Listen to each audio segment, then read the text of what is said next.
Hi all. ഇന്ന് നമ്മൾ electrical എഞ്ചിനീയറിംഗിലെ power systems എന്ന് പറഞ്ഞ സബ്ജക്റ്റിലെ പെർ യൂണിറ്റ് സിസ്റ്റംസ് എന്ന് പറഞ്ഞ ടോപ്പിക്കാണ് ഡിസ്കസ് ചെയ്യാൻ പോകുന്നത്. Okay, per unit systems.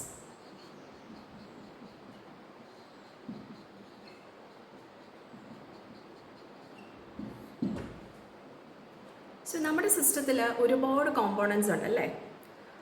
Starting from synchronous generators, അതുപോലെ തന്നെ ട്രാൻസ്മിഷൻ ലൈൻസ്, ട്രാൻസ്ഫോമേഴ്സ്, മെഷീൻസ്, അങ്ങനെ പല കോമ്പോണൻസ് ഇൻ്റർ കണക്റ്റഡ് ആയിട്ട് ഇങ്ങനെ ഡിസൈൻഡ് ആയിട്ട് വന്നിരിക്കുകയാണ് നമ്മുടെ സിസ്റ്റത്തിൽ.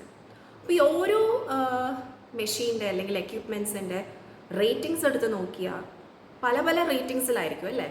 Whether it be voltage rating, current rating, impedance rating or power rating, ഓരോ എക്യുപ്മെൻറ്റ്സിനും പല റേറ്റിംഗ്സ് ആയിരിക്കും. അതുപോലെ ഒരു പെർട്ടിക്കുലർ ടൈപ്പ് ഓഫ് മെഷീൻ എടുത്തു കഴിഞ്ഞാൽ അതിൽ തന്നെ number of machines number of റേറ്റിംഗ്സിലായിരിക്കും നമ്മുടെ സിസ്റ്റത്തിൽ ഡിസൈൻഡ് ആയിട്ട് വരിക. അപ്പോൾ നമ്മൾ ഈ സിസ്റ്റം അനാലിസിസ് ഒക്കെ ചെയ്യുന്ന സമയത്ത്, system analysis in the sense നമുക്ക് ലോഡ് ഫ്ലോ സ്റ്റഡീസ് ഉണ്ട്, അതുപോലെ തന്നെ ഷോർട്ട് സർക്യൂട്ട് സ്റ്റഡീസ്, ഫോൾട്ടൊക്കെ ഐഡൻറ്റിഫൈ ചെയ്യാൻ ചെയ്യുന്ന സ്റ്റഡീസാണ് ഷോർട്ട് സർക്യൂട്ട് സ്റ്റഡീസ്. അപ്പോൾ short circuit studies, power system അനാലിസിസിൽ ലോഡ് ഫ്ലോ സ്റ്റഡീസ് വരും, അതുപോലെ തന്നെ മെഷീൻ സ്റ്റഡീസ് വരും. അപ്പോൾ ഈ സ്റ്റഡീസൊക്കെ ചെയ്യുന്ന സമയത്ത് ഈ പല പല റേറ്റിംഗ്സിലുള്ള നമ്പർ ഓഫ് എക്യുപ്മെൻറ്റ്സും മെഷീൻസിനെയും നമ്മൾ എക്സ്പ്രസ് ചെയ്യുമ്പോൾ ഭയങ്കര കാൽക്കുലേഷൻസ് ഭയങ്കര കോംപ്ലിക്കേറ്റഡ് ആയിട്ട് മാറും. അപ്പോൾ ഈ കാൽക്കുലേഷൻസ് ഒന്ന് അതിൻ്റെ കോംപ്ലക്സിറ്റി കുറയ്ക്കാൻ വേണ്ടിയിട്ട് സിസ്റ്റത്തിൽ ഇൻട്രൊഡ്യൂസ് ചെയ്ത കോൺസെപ്റ്റാണ് പെർ യൂണിറ്റ് സിസ്റ്റംസ്. ഇപ്പോൾ ഫോർ എക്സാമ്പിൾ നമുക്കൊരു സിമ്പിൾ എക്സാമ്പിൾ ത്രൂ ഇത് മനസ്സിലാക്കാം. നിങ്ങളുടെ ക്ലാസ് ടീച്ചർ നിങ്ങൾക്കൊരു ടെസ്റ്റ് കണ്ടക്ട് ചെയ്തു. സേ 20 മാർക്സിലാണ് ക്ലാസ് ടീച്ചർ ടെസ്റ്റ് ഇട്ടത്. Okay, say you have 2 students, student A and student B. Say out of 20 student എക്ക് കിട്ടിയ മാർക്സ് എന്ന് പറയുന്നത് say let it be 12 marks and student B കിട്ടിയ mark say let it be 18 marks. So this is out of 20 okay marks. നമുക്ക് പെട്ടെന്ന് ഏത് സ്റ്റുഡൻറ്റിൻ്റെ performance ആണ് better എന്ന് ഒന്ന് കമ്പയർ ചെയ്ത് പറയുകയാണെങ്കിൽ നമ്മൾ നോർമലി ഏത് സ്കെയിലാണ് യൂസ് ചെയ്യുന്നത്? പെർസെൻറ്റേജിലേക്ക് മാർക്സിനെ കൺവേർട്ട് ചെയ്യും അല്ലേ teacher. So this will be like student A has secured 12 out of 20 into 100. അത് എത്ര വരും? This is 6/10, that is 60%. And 18 out of 20 into 100 ചെയ്താൽ എന്ത് കിട്ടും? This is 9/10. So you get 90%. സോ പെട്ടെന്ന് തന്നെ നമുക്ക് മനസ്സിലാക്കാൻ പറ്റും the student B has a higher grade of marks compared to student A. അതുപോലെ തന്നെ എല്ലാ സ്റ്റുഡൻസിൻ്റെയും മാർക്ക്, ഇപ്പം ഞാൻ ഒരു എക്സാമ്പിൾ ത്രൂ രണ്ട് സ്റ്റുഡൻറ്റിൻ്റെ മാർക്കാണ് കമ്പയർ ചെയ്തത്. പക്ഷേ ഇത് ഒരു ക്ലാസ്സിലാവുമ്പോൾ same 60 or 70 students will be there. So when you're converting the marks to a common scale, that is out of 100, it will be easier for the teacher to analyze the performance of the students. Similar way, അതുപോലെ തന്നെ power സിസ്റ്റത്തിൽ power system actually requires a common value to be found out for mainly 4 quantities. ഏതൊക്കെയാണ് 4 quantities? Say we take it as 4 quantities. Voltage first, second is current, third is impedance,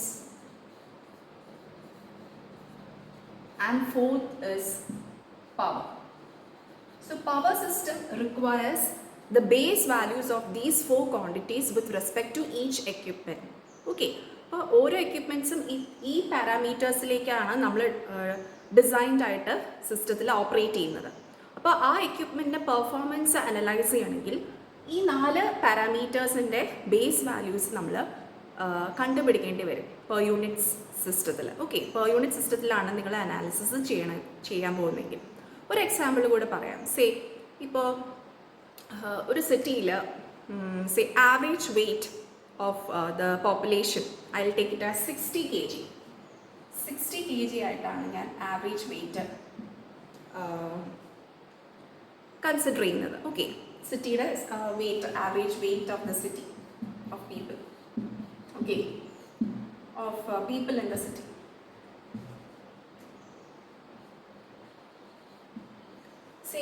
അതിൽ ഒരാൾക്ക് weight വന്നത് average weight 60 ആകുമ്പോൾ ഒരാളുടെ weight say it is 90 kg.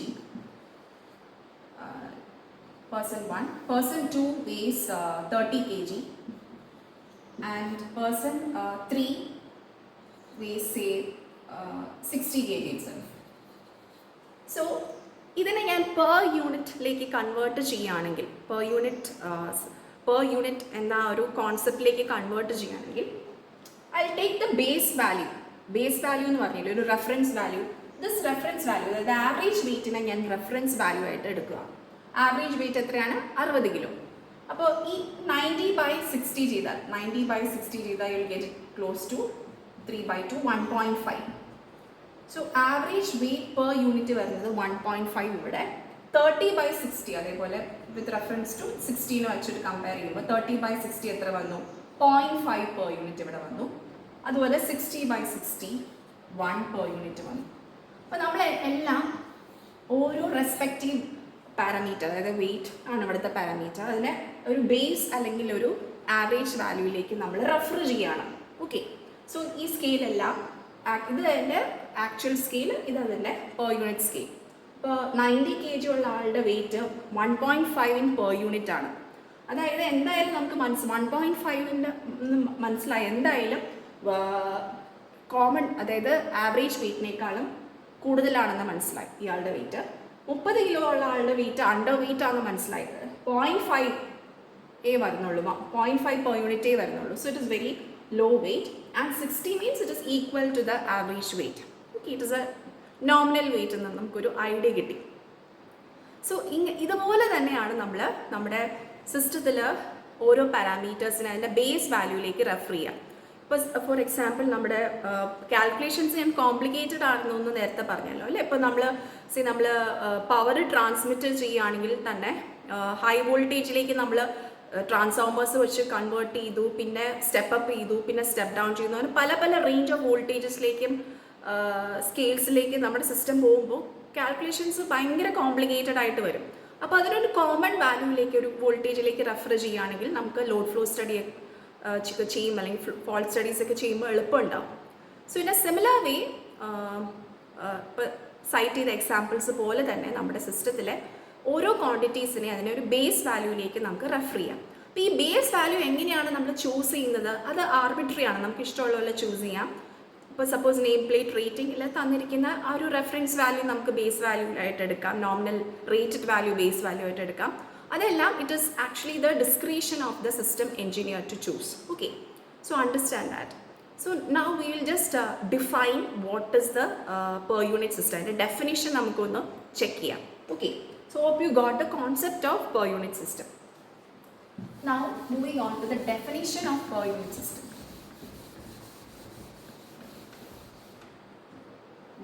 Definition. Okay. So per unit system is defined as the actual value to the base value of any quantity in the power system. Okay, in the power system it is a ratio of actual value to base value. For example, ഇപ്പോൾ I'll take a synchronous generator. അതിൻ്റെ power rating നമുക്കൊന്ന് എടുക്കാം. Say അപ്പോൾ നമുക്ക് സിസ്റ്റത്തിൽ തന്നെ ഒരു example എടുക്കാം. Say consider a synchronous generator and its nominal rating is 20 kV. The rated voltage nominal value 20 kV ആണ്. And its operating voltage അതിപ്പോൾ ഓപ്പറേറ്റ് ചെയ്യുന്നത് say at 16 kV ആണ്. So how do you find the per unit value of voltage rating of that particular synchronous generator? Just have to divide 16/20. So this will be what? 0.8 per unit. So this is the voltage per unit of the synchronous generator. Okay. അപ്പോൾ 1 per യൂണിറ്റിലേക്ക് വരുവാണെങ്കിൽ അത് 20 തന്നെ operate ചെയ്താലാണ് 1 per unit കിട്ടുള്ളൂ. അതായത് full voltage റേറ്റിംഗിലേക്ക് ആ machine operate ചെയ്യും. ഫുൾ വോൾട്ടേജ് റേറ്റിംഗ് എത്തിയില്ല, 0.8 per യൂണിറ്റിലേക്ക് ജസ്റ്റ് അതൊന്ന് ഡ്രോപ്പ് ചെയ്തിട്ടുണ്ട് അതിൻ്റെ വോൾട്ടേജ് റേറ്റിംഗ്. സോ അപ്പോൾ നമുക്ക് അവിടെ ഒരു റിലേറ്റീവ് മാഗ്നിറ്റ്യൂഡ് ഇൻഫർമേഷൻ കിട്ടുകയാണ് ആ മെഷീൻ്റെ വോൾട്ടേജ് റേറ്റിങ്ങിനെ പറ്റി. So that is one advantage of using per unit system. So it gives you a relative magnitude information of the ratings, various ratings of the equipment of the power system. അതുപോലെ voltage മാത്രമല്ല, നമുക്ക് ഇമ്പിഡൻസിൻ്റെ per unit കാണാം, അതുപോലെ തന്നെ പവറിൻ്റെ per unit കാണാം, കറൻറ്റിൻ്റെ per unit കാണാം. അങ്ങനെ എല്ലാ നേരത്തെ പറഞ്ഞ 4 ക്വാണ്ടിറ്റീസിൻ്റെയും പെർ യൂണിറ്റ് നമുക്ക് സിസ്റ്റത്തിൽ കാണാൻ സാധിക്കും. So first it will give you a relative magnitude information about the rating of the equipments existing in the power system. Second ഒന്ന്, അത് വൈഡ് സ്കെയിലിലുള്ള ആ ഒരു ആക്ച്വൽ വാല്യൂസിനെ അതൊരു നാരോ ഡൗൺ ചെയ്തൊരു നാരോ വാല്യൂവിലേക്ക് അത് സ്കെയിലൊന്ന് കുറയ്ക്കുകയാണ് അല്ലേ. അപ്പോൾ ഇത് ഈ 16 kV എന്ന് പറയുന്നത് 0.8 അതിൻ്റെ സ്കെയില് നാരോ ഡൗൺ ചെയ്തു. So that will help in simplifying the calculations in the system. അതുപോലെ തന്നെ നമ്മൾ മെഷീൻ സ്റ്റഡീസ് ഒക്കെ ചെയ്യുമ്പോൾ ട്രാൻസ്ഫോമേഴ്സിൻ്റെ മോഡലിംഗ് നമ്മൾ ഒരുപാട് ചെയ്യാറുണ്ട് അല്ലേ. അപ്പോൾ ട്രാൻസ്ഫോമേഴ്സിൻ്റെ ഇമ്പിഡൻസ് വാല്യൂ എടുത്ത് നോക്കിയാൽ the per unit value of impedance referred to primary will be the actual value നോക്കിക്കഴിഞ്ഞാൽ it will be different from the per unit value of impedance referred to the second. നമ്മൾ refer ഒക്കെ ചെയ്യേണ്ടി വരും. Impedance refer to primary, impedance refer to secondary, calculations turns ratio ഒക്കെ വെച്ചിട്ട് നമ്മൾ convert ചെയ്യേണ്ടി വരും. പക്ഷെ പെർ യൂണിറ്റിലാണ് നിങ്ങൾ ഇമ്പിഡൻസ് ട്രാൻസ്ഫോമറിൻ്റെ എക്സ്പ്രസ് ചെയ്യുന്നെങ്കിൽ അതിൻ്റെ ആവശ്യമില്ല. Per unit value of the transformer impedance referred to primary and secondary are the same. So that is also another big advantage in per unit studies. അപ്പോൾ ഒരുപാട് ഇതുപോലെ അഡ്വാൻറ്റേജ് ഉണ്ടെന്ന് നമുക്ക് റിലേറ്റീവ് മാഗ്നിറ്റ്യൂഡ് ഇൻഫർമേഷൻ തരും, calculations simplify ചെയ്യും, പിന്നെ machine സ്റ്റഡീസിൽ ട്രാൻസ്ഫോമറിൻ്റെ per unit values നമുക്ക് same ആക്കി തരുന്നതുകൊണ്ട് വീണ്ടും നമ്മുടെ അനാലിസിസ് പാർട്ട് സിംപ്ലിഫൈഡ് ആവും. സോ പെർ യൂണിറ്റ് സ്റ്റഡീസിന് ഒരുപാട് അഡ്വാൻറ്റേജസ് ഉണ്ട്. അതുകൊണ്ട് തന്നെ നമുക്ക് നമ്മൾ ഏത് ക്വാണ്ടിറ്റീസിനെ പെർ യൂണിറ്റ് വാല്യൂ നമുക്ക് എക്സ്പ്രസ് ചെയ്യാൻ അറിഞ്ഞിരിക്കണം. അപ്പോൾ ഈ അടുത്ത സെഷൻസിൽ നമുക്ക് എങ്ങനെയാണ് ഓരോ ക്വാണ്ടിറ്റീസിൻ്റെ പെർ യൂണിറ്റ് വാല്യൂസ് കണ്ടുപിടിക്കുന്ന, സിംഗിൾ ഫേസ് സിസ്റ്റത്തിലും 3 ഫേസ് സിസ്റ്റത്തിലും എങ്ങനെയാണ് ഇമ്പിഡൻസിൻ്റെയും പല റേറ്റിംഗ്സിൻ്റെയും പെർ യൂണിറ്റ് വാല്യൂസ് നമ്മൾ എക്സ്പ്രസ് ചെയ്യുന്ന അതിൻ്റെ ഫോർമുലാസ്, ഇങ്ങനത്തെ കാര്യങ്ങളെല്ലാം നമുക്ക് ഡീറ്റെയിൽഡ് ആയിട്ട് ഡിസ്കസ് ചെയ്യാം. സോ ഈ ഒരു സെഷനിൽ നമുക്ക് ഷോർട്ടായിട്ട് എന്താണ് പെർ യൂണിറ്റ് സിസ്റ്റം, അതിൻ്റെ അഡ്വാൻറ്റേജ്, അതിൻ്റെ ഒരു ബ്രോഡ് പെർസ്പെക്റ്റീവ് നിങ്ങൾക്ക് മനസ്സിലായി എന്ന് വിചാരിക്കുന്നു. So thank you. Keep watching until the next session. Thank you.